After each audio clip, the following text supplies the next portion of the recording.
quite sexy. I don't know why. Let's go a-whoring, Vincent says I. Let's go a-whoring, Vincent says I. Oh, up to the brothel, all sexy and gay. Turning to Vincent, I said, it's your turn to pay. It's your turn to pay, Vince.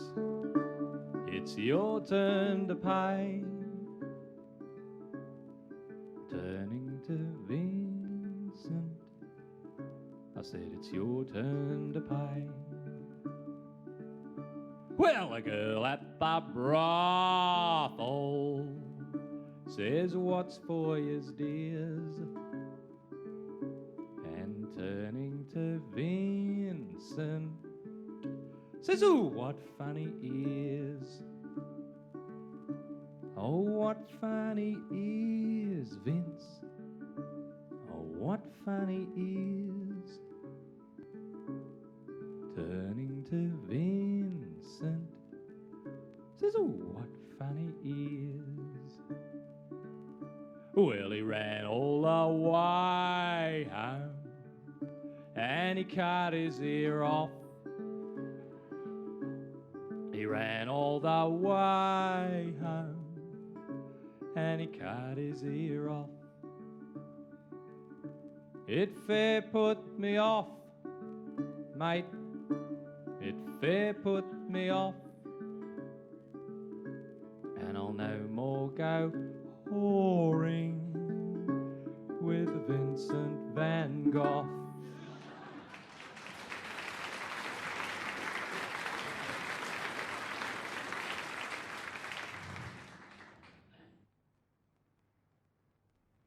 Well, you can see that what we're sort of trying to do tonight is trace the many musical roots of our wide brown land. My first contact with the music and culture of Mother England, the land that gave us Captain Cook and Sid Vicious, was back in the early 1950s when Queen Elizabeth II was visiting Australia on the occasion of her first ever royal tour. Now, she'd just been coronated the year before. No, really, this was very exciting. I mean, she was just as new to being a queen as we were to having one. And so there was tremendous excitement in the place I was brought up in, a little place called Gosford, which is on the east coast, about halfway between Sydney and Newcastle, because the Queen was going to be on her royal progress, travelling around Australia by train, and she was going to be going on the train from Sydney through to Newcastle. Now, she was in a bit of a rush, and she couldn't actually stop in Gosford, but we had been promised that she'd slow down. And so for weeks, every school kid in the district was brought down to this little park by the railway line.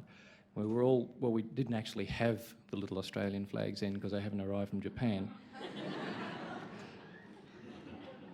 But we all stood as if we did, and the teachers got on the end of the line and they said, "Flag waving practice! Commence!" We waved our flags like mad. Then someone thought, one of the local top knobs thought, every town in Australia, right, is going to have kids waving flags.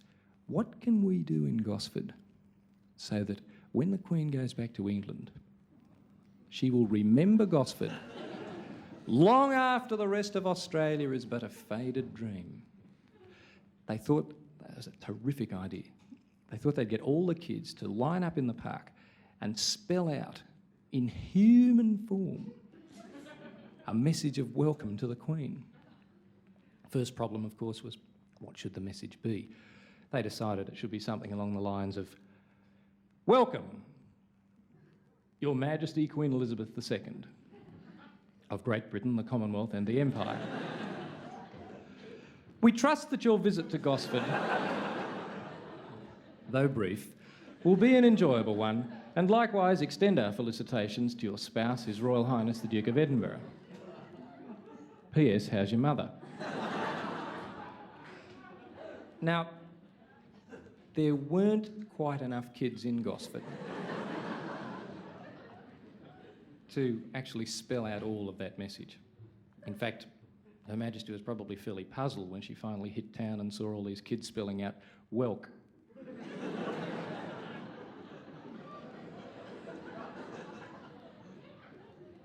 But at last, the great day came. There we all were, down by the railway line. They brought us down 3 hours early, just in case the Queen tried to pull a royal swifty. So there we were at attention, wearing every item of school uniform that we owned. And if we had 3 jumpers, we wore them all.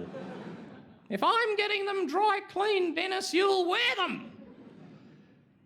And the girls all had 2 hats and 3 pairs of gloves and that kind of thing.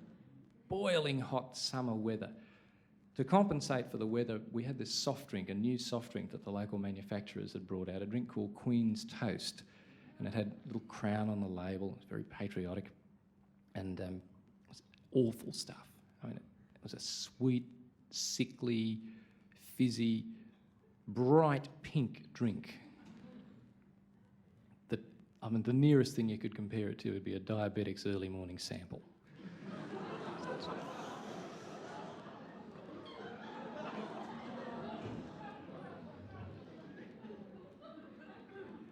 But because it was Queen's Toast, we patriotically chug-a-lugged a few bottles of this, which they kept simmering on the hob for us, and still standing at attention. Here and there along the line, one of the kids would do the sort of things that little kids do in these circumstances when they get excited. Or somebody would chuck or faint. And whenever a kid fainted, the nun down at the end of the line would say, "Don't touch him!" The parents came for the bodies later on in the afternoon. And after all of the regal expectancy, at last it happened. We could hear the Queen's train coming up from Sydney.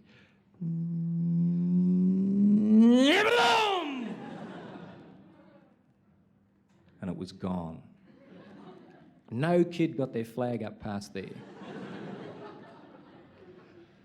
The Queen herself, with her years of royal experience, only managed to get out half a regal wave. And that was actually all I got to see of Her Majesty during the early 50s first royal tour. However, that's not my only fond memory, because when we were in primary school that year, we learned the official Coronation song, which is called "She's the Queen of Everyone's Heart." And this is the real thing, this song. It was actually recorded by Vera Lynn, and you can still get it on 78 in selected St Vincent de Paul stores. When we learned this song in primary school, we learned it, as with all of the other songs, with hand movements. And, well, my patriotic young Australian limbs just automatically respond whenever I sing this song. I'm sure tonight will be no exception. She's the Queen of Everyone's Heart by appointment. She's the Queen of everyone's heart, no matter wherever she goes. She's the Queen of everyone's heart, this beautiful young English rose. Of this gracious lady we're all very proud, the royal and loved one at one with the crowd. She was born to be from the start the Queen of everyone's heart. I saw a queen in a shimmering gown in Westminster Abbey in old London town. The crowd acclaimed her with a one mighty roar.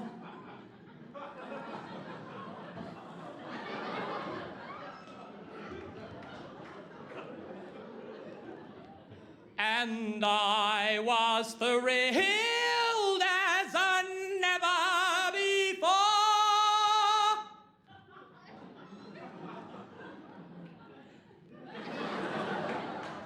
She's the queen of everyone's heart, no matter wherever she goes.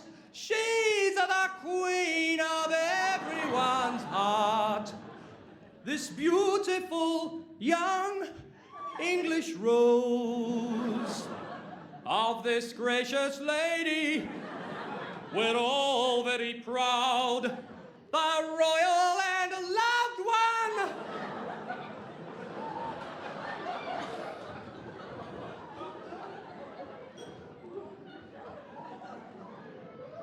At one who with the crowd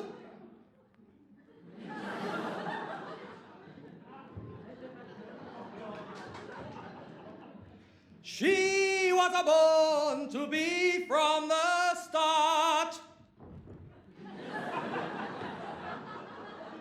The queen of everyone's heart.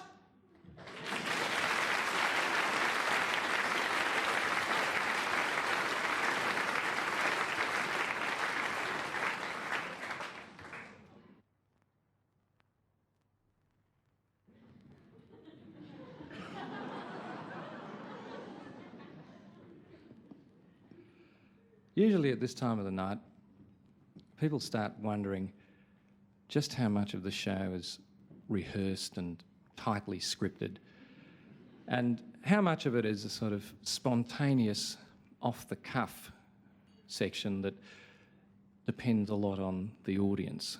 Because during the first couple of numbers, while you've been wondering if it mightn't have been money better spent on seeing June Salter, we've been checking you out. And quite frankly, we do like what we see tonight.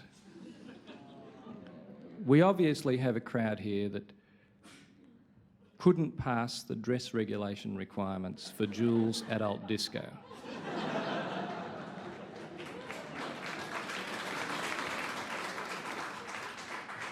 And fair enough too. I mean, they have to draw the line somewhere. I don't see why they should let people in with press stud shirts, Ugg boots, denim. You know denim, that's the stuff that all garments that have been in fashion in the last 10 years have been made out of. The only thing that I found a little bit offensive about those dress regulations, of course, was their ban, amongst many other things, on drop earrings on men. There it was, written out in great big letters in front of the venue. No drop earrings on men. Women can wear what they like, of course. Sexist pigs. But I mean, no drop earrings, you know. I pack my rhinestone chandeliers. Nowhere to wear them. That's terrible. But it's probably lucky for us, because the kind of people who aren't allowed into those kind of places and don't feel that they're quite ready for Crown Matrimonial tend to be what in show business we describe as the cool people. Now, when I say cool people, I don't mean your sort of part-time weekend cool people. I mean, I'm referring to people who are cool all the time. People who are so cool that right now they'd probably be nudging the person next to them saying, "That's us." Except that really cool people are much too cool to do that kind of thing. And for that kind of cool audience, I usually, at this time in the show, put in a jazz number, because only cool people understand and appreciate jazz. I mean, the veggies, forget them. There's another special reason for doing this jazz song, because, well, you've all heard about backstage parties after the show, right? And you've probably heard all these stories about people in show business with the sex orgies and the drug taking, and you know, it's all true. But it's only a little dressing room. So that the stage manager can take down a few table numbers, what we try to do during the song is spot the cool people.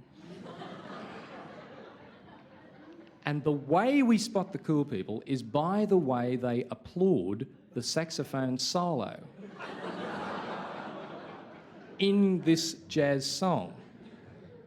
Because cool people always applaud a solo in jazz. Every time. And it doesn't matter what sort of solo it is. I mean, if the band finishes and they forget to tell the drummer,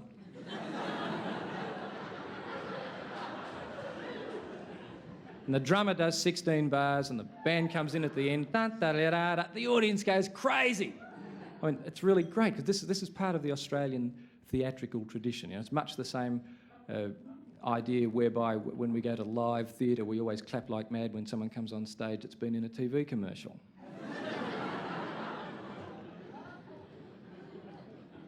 But when cool people are appreciating a jazz solo, and the thing is, I can tell you this, because, you know, the veggies won't get it, no matter how much you try and explain it to them.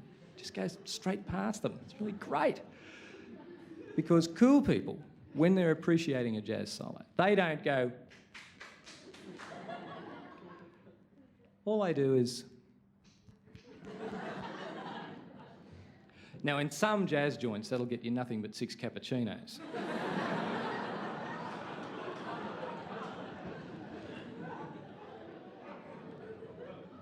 But tonight could be very different. Sex orgies, drug taking, the lot. We'll be listening for the... Because it crops up in a very subtle part of the song, which is a song called I Saw a Flying Saucer, and it's a kind of vocal showpiece for the artist. You know, it's written by the legendary jazz saxophone player. It's written by a legendary jazz saxophone player, and it's normally accompanied by a 3-piece improvisational jazz group consisting of a drummer and a bass player and a saxophone player. I saw a flying saucer zooming across the sky, but I won't tell anyone about it. They'll all just say it's a lie. I'm not too sure where it came from.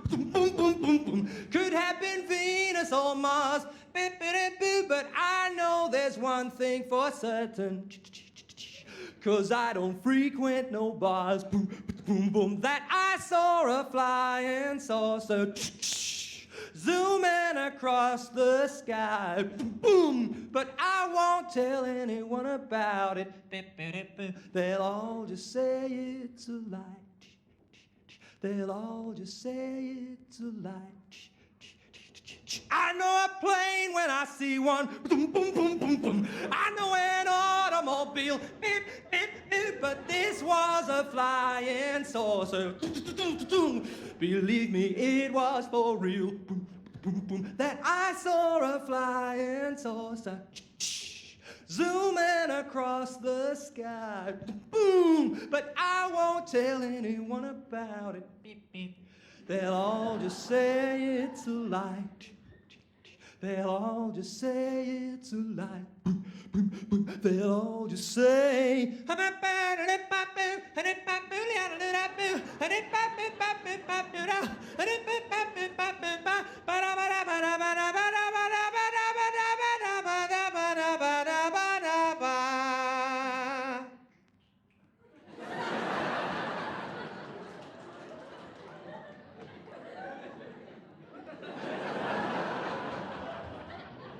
They'll all just say It's a lie.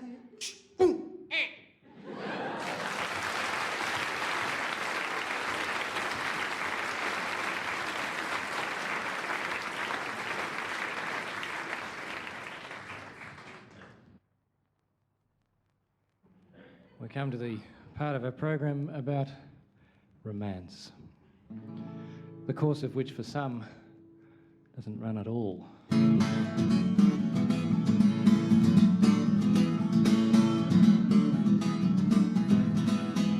Well, I met her at a party, she was going on 17, sipping on a cola and sucking on a Benzedrine. Levi's slung way down on her hips, pound of green glitter dust on her lips. I knew she was a goer from the no entry patch on her jeans. Well, I said, little spunky, won't you come on home with me? I got a unit at Parkside, a waterbed and colour TV. There's a surfing movie on the late night show, a Skyhook's record on the stereo. She said she had a fella and he just stepped out for a pee. Well, what do you do? Where do you go when you're horny but you're 30 and they just don't want to know? I'm so blue, hurts me so, 'cause I'm horny but I'm 30 and they just don't want to know. Oh! Gonna buy a little paddle band, bleach my hair and be cool, put zinc cream on my nose and go back to school. I want to get what the other kids get, want to be the king of the skateboard set, want to be so grouse, I'll make those spunkies drool.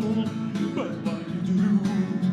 Where do you go when you're horny but you're 30 and they just don't want to know? I'm so blue, it hurts me so, 'cause I'm horny but I'm 30 and they just don't want to know.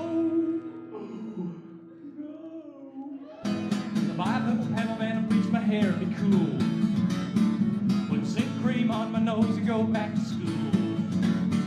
Well, I don't want to be a boring old doc, I want to be a trendy super cool punk rock. I want to be so grouse, I'll make those spunkies drool. What do you do? Where do you go when you're horny but you're 30 and they just don't want to know? I'm so blue, it hurts me so, 'cause I'm horny but I'm 30 and they just don't want to know.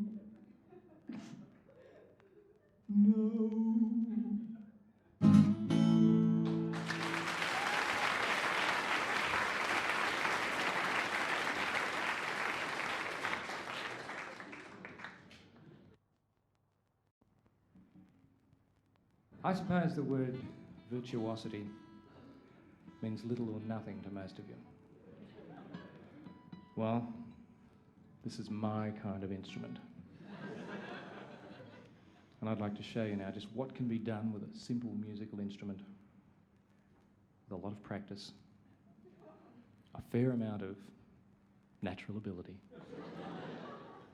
and a hell of a lot of guts. Be courteous, kind, and forgiving. Be gentle and peaceful each day. Be warm and human and grateful. And have a good thing to say. Be thoughtful and trustful and childlike. Be witty and happy and wise. Be honest and love all your neighbors.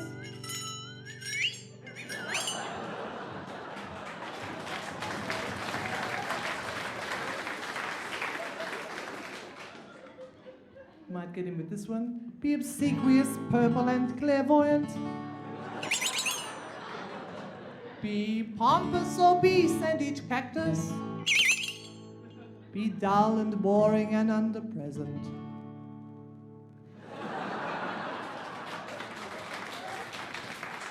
Criticize things you don't know about.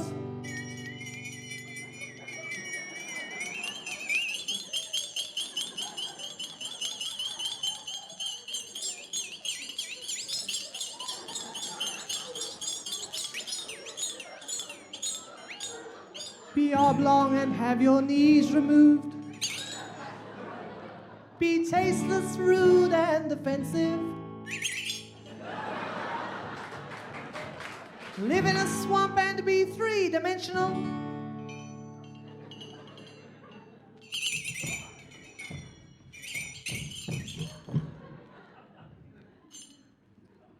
Put a live chicken in your underwear. Get all excited about going to a yachting festival.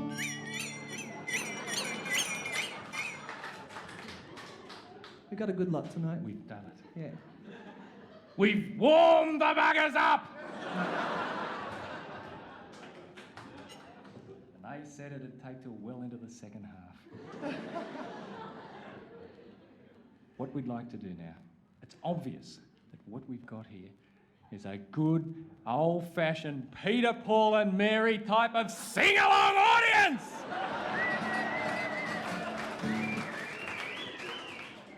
We'd like you to join us in a communal cosmic celebration ceremony where I'll give you the words and Margaret will sing it along with you after you've learnt the words from me, accompanying herself on the guitar, which is that wooden thing she's holding on her knee. Great big sing-along, fantastic. Right, be courteous, kind and forgiving. Be courteous, kind and forgiving. Be gentle and peaceful each day! Be gentle and peaceful each day. Be warm and human and grateful! Be warm and human and grateful. And have a good thing to say. And have a good thing to say. Be thoughtful and trustful and childlike. Be thoughtful and trustful and childlike. Be witty and happy and wise. Be witty and happy and wise. Be honest and love all your neighbours. Be honest and love all your neighbours. This one's not compulsory. Be obsequious, purple and clairvoyant. Be obsequious, purple and clairvoyant. Be pompous, obese and eat cactus. Be pompous, obese and eat cactus. Be dull and boring and underpresent. Be dull and boring and omnipresent. Criticise things you don't know about. Criticize things you don't know about. Be oblong and have your knees removed. Be oblong and have your knees removed. Fantastic! That's great. Now look, what we're going to do...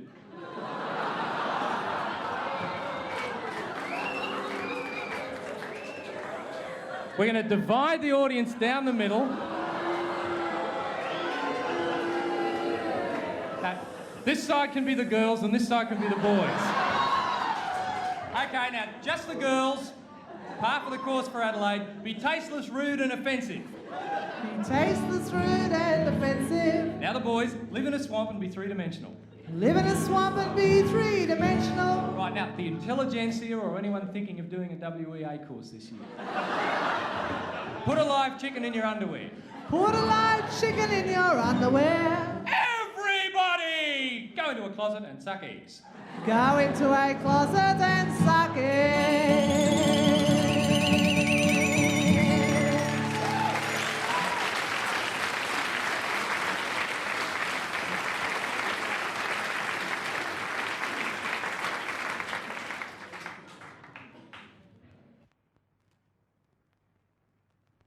I'd just like to say on behalf of the cast of the show that there's nowhere we would rather have been tonight than here. Well, not a lot of places. Not a lot of places that had let us in.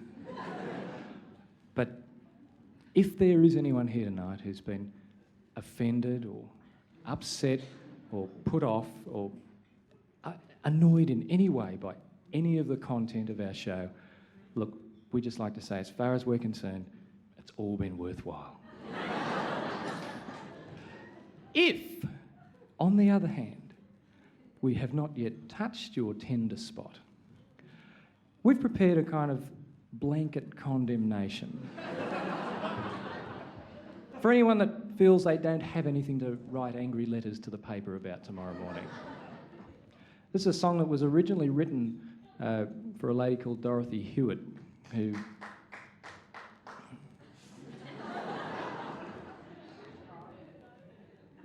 who hasn't got a lot of friends in Adelaide.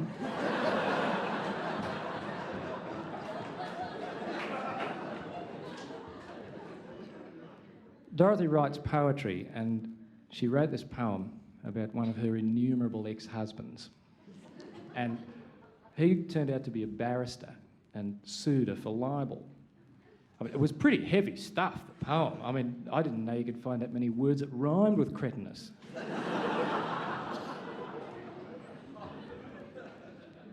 And so we had a fundraising show to get money for Dorothy's bus fare down to the legal aid office. And we wrote this song for her, but she never paid for it, so we thought we'd use it in the show tonight. The Australian libel laws being as they are, you've got to get them all in the one song, just to play it safe. Maestro. Well, it seems a lot of book publishers in Australia are tasteless and semi-illiterate twits. While the music industry is dominated from the wholesalers to the retailers to the very musicians themselves by a bunch of greedy, tone-deaf, conniving shits.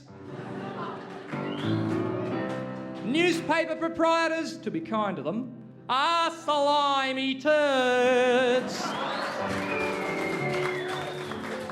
While to succinctly describe the radio and TV moguls, the English language just does not have words.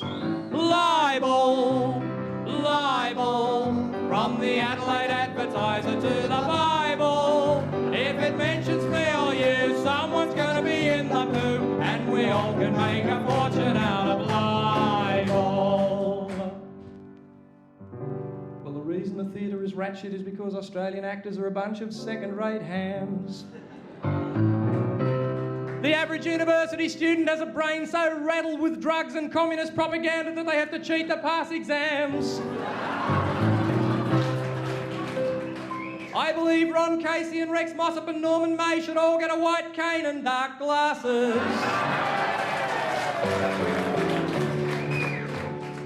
And I have it on good authority that the vast majority of ballet dancers are up each other's asses. Libel, libel, from the Adelaide Advertiser to the Bible. If it mentions me or you, someone's gonna be in the poo, and we all can make a fortune out of libel. Well, I'm firmly convinced that every rock musician in Australia is only interested in how many nubile, pubescent, adolescent, underage, teenage groupies he can screw. The same analogy might apply to Australian company directors with regard to the economy, but it's scarcely worth mentioning because most of them already liquidated their assets and put the proceeds in a Swiss bank and shot through. The gay scene's so full of boring little weeds with no brains and lovely Art Deco collections that you wouldn't blame Elton John if he went back to women. And we would have had a few more gold medals at Edmonton if Mark Tonelli had ceased sucking on certain salubrious cylinders of illicit substances and concentrated on swimming. Libel, libel, from the Adelaide Advertiser to the Bible. If it mentions me or you, someone's going to be in the poo, and we all can make a fortune out of libel. Liberal politicians have a range of skills that relate not so much to the grand traditions of the freedom of the individual as to a few shady deals made under the table at the Freemasons Club. Labor politicians can't decide between doing just what the Pope says on the one hand, or else using a few ideas they picked up from Jack Mundy down at the Trades Hall pub. Lawyers and governors general and other such parasites have a range of iniquities that are more mind-boggling than reprehensible. And I can't understand all that fuss about Dorothy Hewitt's poetry anyway, because I found most of it totally incomprehensible. Libel, libel, from the Adelaide Advertiser to the Bible. If it mentions me or you, someone's gonna be in the poo, and we all can make a fortune out of libel. Libel, libel, from the Adelaide Advertiser to the Bible. If it mentions me or you, someone's gonna be in the poo, and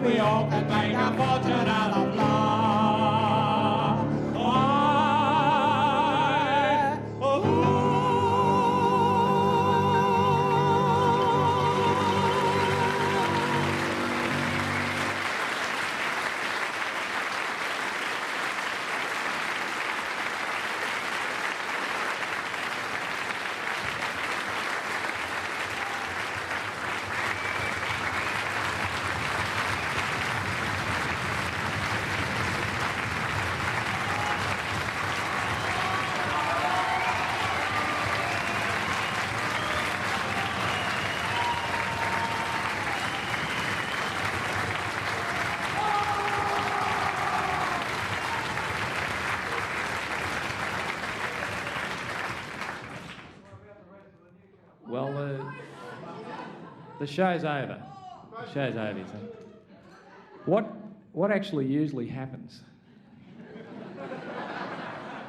when the show's over is that the audience do a bit of freelance yahooing. The lights go on, the piano player goes and gets paid, unlike the rest of us. The artists go and have a shower and meet the people that have come backstage. You've probably noticed that that's not happening yet. Because before all that happens at the end of a show, the artists invariably steal an encore. And when they come out, you know damn well they've been rehearsing it for weeks. So we're not going to insult your intelligence any further tonight by doing that old sneaky show business trick. I mean, you really would think, wouldn't you, when the artists come back on after they go off, like we would have done just now if we were going to, that, you know, you'd really think that they'd had to send the manager down to the car park for them. No, don't go home yet. No, look, they're yelling for more. They're tearing the place apart. Oh, good, right. Neville, hold the limousine. We're not going back to the hotel yet. No, it doesn't happen like that. What we'd like to do instead is show you just what does happen behind the curtains when the show finishes, the house lights stay off, the bouncers are on the doors. The only reason we have bouncers here is to make sure nobody leaves during the encore. And the curtain begins to close and the crowd bursts into tumultuous applause.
Australia has them all.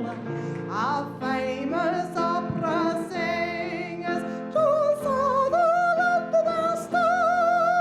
Our Hoover vacuum cleaners, our Cadbury's chocolate bar.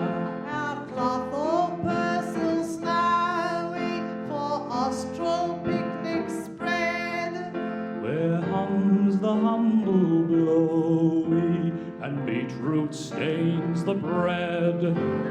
All things bright and beautiful, pavlovas that we bake. All things wise and wonderful, Australia takes the cake.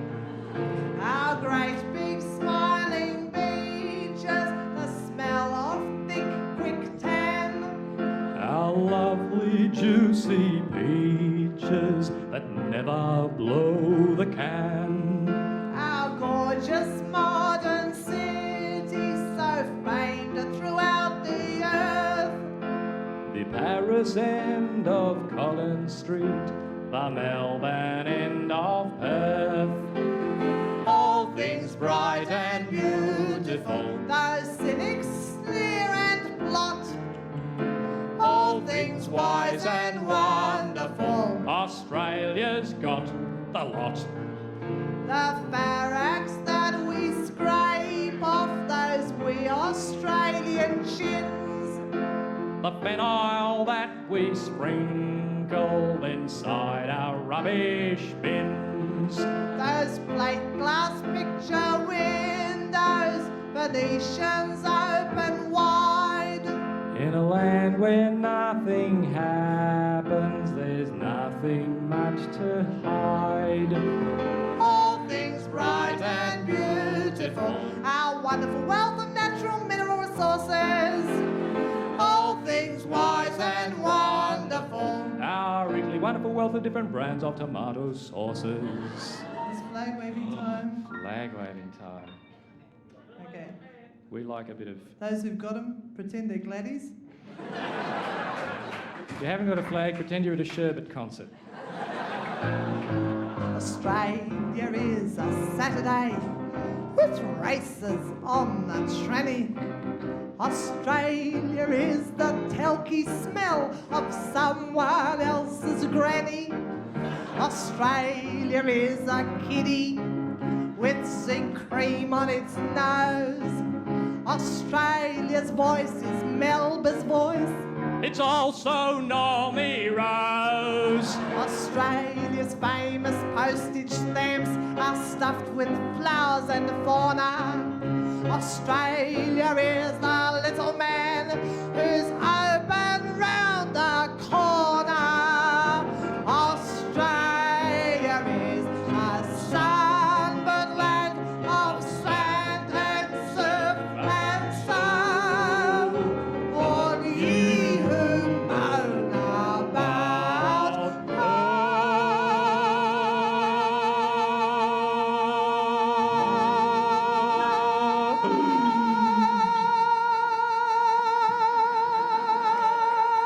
All right, that's another 2 bob I owe you. ye know